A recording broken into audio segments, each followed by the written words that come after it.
Gougeon, Ms. Baker, Yes. I've, a handful of questions that have I've been asked by core participants to raise with you.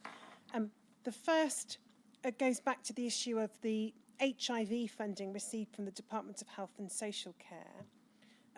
Ms. Baker, if an individual who was infected with HIV or co-infected with HIV and hepatitis C dies, such that under the Scottish scheme their widow or equivalent is paid 100% and then 75% of the infected partner's payment. From what funding stream does that 75% come? Is any part of it contributed to by the Department of Health and Social Care, or is that solely Scottish Government funding? Solely Scottish Government funding. Yeah, the Department of Health and Social Care funding is just an amount based on their core payments for infected beneficiaries, and then there's an amount for discretionary funding, which I think in the past has included, an amount for widows, but it's calculated on the basis of being just a proportion of the discretionary funding that they pay out for people or widows of people with HIV. So it's not specifically linked to our payment levels, so we would just provide the funding for that. And then going back to your evidence this morning, Ms. Baker, about the decision to set up SIBS through NHS National Services Scotland, you said in your evidence that the NSS was already set up to be able to administer the SIBS payments. What other payments was National Services Scotland regularly administering that meant that it was in a position to, in the Scottish Government's view, take on this additional task? As I understand it, they make payments to, for example, GPs and dentists, things like that. So they have the IT systems available to make large payments on a regular basis and change them. But yeah, there was nothing that was exactly equivalent to SIBS, if you like. But yeah, they did have the IT systems available, and they were confident that they could set up a system that would allow them to manage the payments for this scheme. What was the decision to have the scheme administered by National Services Scotland the reason why payments come from the health budget? No. All of my teams and our divisions' budgets come from the health budget. So if, for example, an entirely independent, separate body had been set up that was not part of the National Health Service in Scotland, the budgetary position would still have been the same? Yes. If assuming that my team remained within the Directorate General for Health and Social Care, then our budget would come under the health budget. Yeah.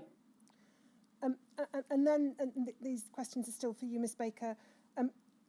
The lump sum payments that are made under the Scottish scheme, what are they designed to reflect? And in particular, are they designed to be in some measure payments for pain and suffering or grief? I guess so. I mean, to some extent, that's something that predates my involvement, because obviously the lump sums evolved from what was originally set up under McFarlane and Eiling Trust and under the Skipton Fund. So I don't know, to be honest, what the original intention was, but I guess yes, partly it is to do that. You referred, Ms. Baker, when I was asking you about the changes made following the clinical review, to the fact that a medical support letter would be required if someone was seeking to self-declare a change in terms of their hepatitis C category. Why is medical support required at that stage when the system was designed to reflect the individual's own perception of the impact of infection? I suppose we felt if somebody had, for example, self-assessed as being moderately affected, but then 6 months later wanted to self-assess as being severely affected, we felt that it warranted us asking questions about why they changed their mind, and perhaps therefore warranted some additional checks. So that's the reason why. And I understand there have been a number of people who have moved categories over time. And is that evidential requirement one imposed by the Scottish Government, or was that a requirement of SIB's own devising? I think we've certainly discussed it together. I don't know who, I think it may have been us that suggested it, but I can't remember. But certainly we agreed that it was appropriate that in those circumstances that they should seek to get a letter from a doctor or a nurse to support their application. And I understand it that doesn't seem to prove problematic. As I say, a number of people have moved categories and have provided a letter of support from their doctor or their nurse. I asked you both about the omission or gap in the scheme, which means that, for example, parents who've lost children who've lost parents are not entitled to receive payments in the way that a widow or widower or other partner is. And you referred to advice that had been received in relation to the definition of dependent under the 2005 legislation. First of all, are you able to tell us from whom that advice has been received? I don't mean a named individual, but the organisation or body from whom that advice has been received? That was from our internal lawyers. And is that advice that you would be able to share with the inquiry? I'd need to discuss that with our lawyers to check whether they're content for that to be shared. Are you able to cast any further light on what the Scottish Government's understanding of the limitations of the legislative definition are? At what point does the Scottish Government's understanding of the point of dependency beginning and ending? What is your understanding of that? What makes a dependent? If I take that, my understanding, as I think I said earlier, is that a dependent is defined, whether it's in the dictionary or elsewhere, as somebody who is financially reliant or reliant for care on somebody else. That's my understanding of what it means and what the general understanding of the word would be. But I'd need to check what our lawyers have said on that precisely. As a matter of fact, do you know whether a dependent child can claim the 75% annual payment, or are those payments limited to widows or partners? The payments are limited to widows or partners. So at the moment, dependent children can claim discretionary support such as one-off grants. And is that limitation based upon the Scottish Government's understanding of the limitations imposed by the legislation, or is that a policy choice that's been made within the legislation? I think it's a policy choice based on the financial review recommendations, which just propose that the annual payments should be for widows or widowers or civil partners of the deceased. I think the review did talk about financial support for dependents, but it was more based on grants rather than long-term annual payments. To what extent, and this is a question for Ms. Gougeon, does the Scottish Government retain an ability and enthusiasm to understand and address the needs and losses of the Scottish infected and affected population after the recent parity announcement? Yes, we're absolutely concerned with that, and want to know how people feel about that and the agreements that have been reached. And ideally, that's something that we would have done before those agreements had been made. But unfortunately, we were in the position where we had to take a decision to do that quickly prior to the 25th of March. So we weren't in a position to do that. And are there any current plans for consultation or further engagement with the infected and affected communities following the parity announcement? There aren't at the moment, but I would stress that that's purely because as of the 25th of March, we were in the pre-election period until the election on the 6th of May. So it hasn't been possible to undertake any further work in relation to that at that time. But I made it clear when I met with Haemophilia Scotland and the Scottish Infected Blood Forum that should I remain in post, that's something that I was certainly keen to do personally, because I think that's an absolutely vital role to any minister in government, actually, to keep in touch and to have that regular contact with the stakeholders that you engage with. So I made that commitment then. I see that as a vital part of my role.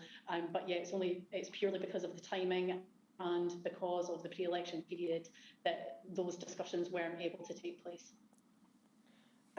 Ms Baker, if the Scottish Government wished to implement a higher payment scheme for those infected and affected by HIV than the current Department of Health and Social Care funding permits or would be covered by a Barnett consequential, where would that funding come from? Well, it would need to come from the Scottish Government. But as I think you've already alluded to, as part of the parity agreements, we've agreed to try to work together in future on any changes. So I think if we did look at any changes, we would want to try to do so as on a four nations basis rather than certainly any significant changes. Obviously, more minor changes certainly we could probably look at individually. But I think if we wanted to make any significant changes to HIV or other payments, we would want to try to do that together on a UK-wide basis. Ms Gougeon, finally, you referred to there being a moral duty and obligation on governments to care for people and provide for them in these circumstances. What did you mean by these circumstances? I think given everything that's happened and how people's lives have been changed forever, many people have lost their lives in the interim period. So that's what I mean, that we have a duty to. Obviously, no amount of money will ever bring somebody back. It can't ever recoup for the losses that families or people will have experienced. But I think that's the least that governments can do. And is one of the relevant circumstances which shape your view of there being some form of moral responsibility the fact that people were infected as a result of their NHS treatment? Yes. Thank you. Those are the further questions so that I'm proposing to ask from those suggested by core participants. Well, I have just one area where I want to, which I want to address with both of you. You've both accepted, have you not, the moral case. You just said a moment ago, Ms Gougeon, that it is the least that government can do to meet the needs of those who have been infected and affected in what has happened. The answer, I think, is yes, isn't it? Yes. One of the, to put the context of my question, one of the criticisms which has been made of the way of what happened when the Macfarlane Trust was set up was made by the all-party parliamentary group in Westminster when it said that there had been no assessment of financial need. And that, it may be thought, led into a second problem for the administration of the Macfarlane Trust, which was that there never seemed to be enough money. Now, I've made no particular finding on those yet, but these are criticisms which have been made. And that itself led into a third problem, which was that people who applied for grants, because that was what the Macfarlane Trust, in essence, was set up to do, felt they had to hand out the begging bowl, and there was a means test, all of which are quite serious criticisms. When the Scottish Infected Blood Support Scheme was set up, as I understand it, you had two critical documents. One was a financial review, and the other was a clinical review, the clinical review addressing, in essence, the clinical needs and the description of how clinical conditions might relate to needs, medically speaking. So you had the clinical needs and a financial review which did not involve any assessment of need. And the way the scheme was set up was to provide for regular payments at the median Scottish wage, gross, but as it happens, not to be taxed,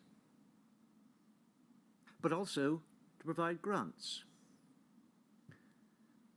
How was it the grant sum was a sum hit upon by government? How was it to be known how much might be needed by way of grants without there being a financial assessment? Because it was plain that those who designed the scheme, because they had allowed for grants, had thought there must be some financial needs which would go beyond paying the median wage. Now, that's one for each of you in turn. Really, Miss Baker, you were there when the scheme was set up. Did it occur to anyone to ask, how are we assessing this sum when we don't know what the needs really are? Yes, I mean, I think it's correct that we didn't know what sort of level of demand there would be for grants. The financial review group had recommended that should be support and assistance grants, and that the budget available should be up to £1 million.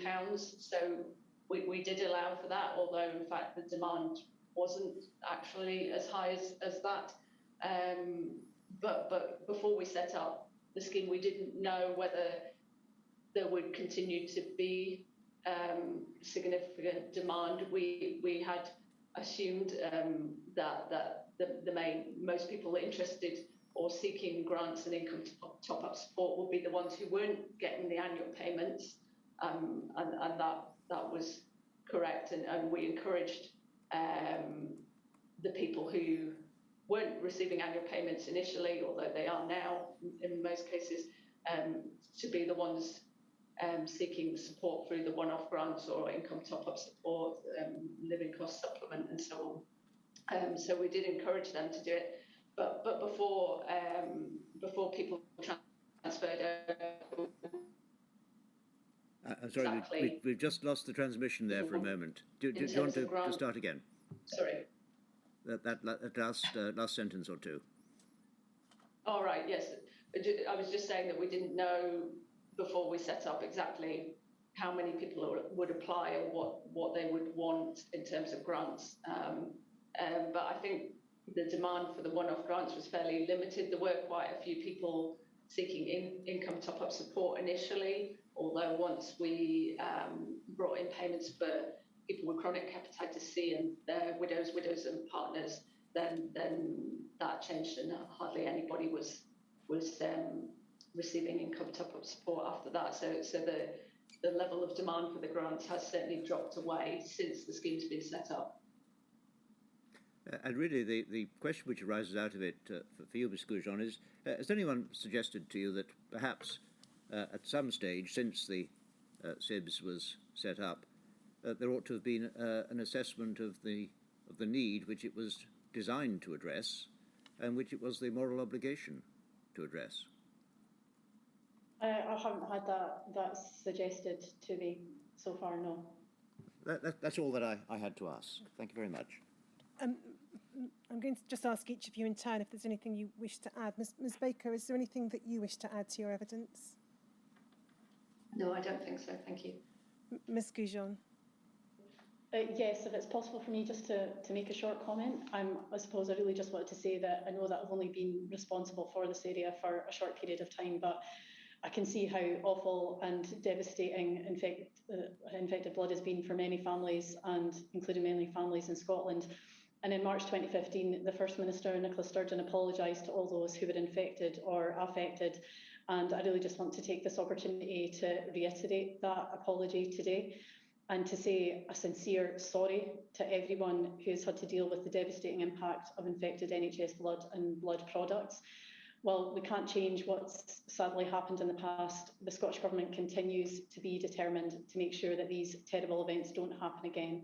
So the Scottish Government will continue to do what it can to support this inquiry and to help ensure that any lessons that still need to be learned are learned. Thank you. Thank you. Well, can I thank you both for the clarity with which you've answered questions, the lack of hesitation with which you've answered questions, and in particular, if I may say, in singling out you, Ms Gougeon, it's really because you are a politician. It's refreshing to have someone who is answering questions with a simple yes or no without qualification. And I'm very grateful for that. I'm grateful for both of you for what seems to me to be your real attempt to help this inquiry, which will take a little while yet, but you've given, I think, those who've been listening some hope for the attitude of the Scottish Government, Ms Gougeon, for the future. So thank you very much. Thank you. Sir, we will have the evidence of Mr Bell, but obviously need to have a break for lunch first for everybody's he must convenience. have his lunch. So shall we start at 2:15? Does that give you long enough? Well, it's Miss Scott, but yes, I think so. So 2:15, and I hope you make the Parliament building in time. Thank you very much. So do I. A quick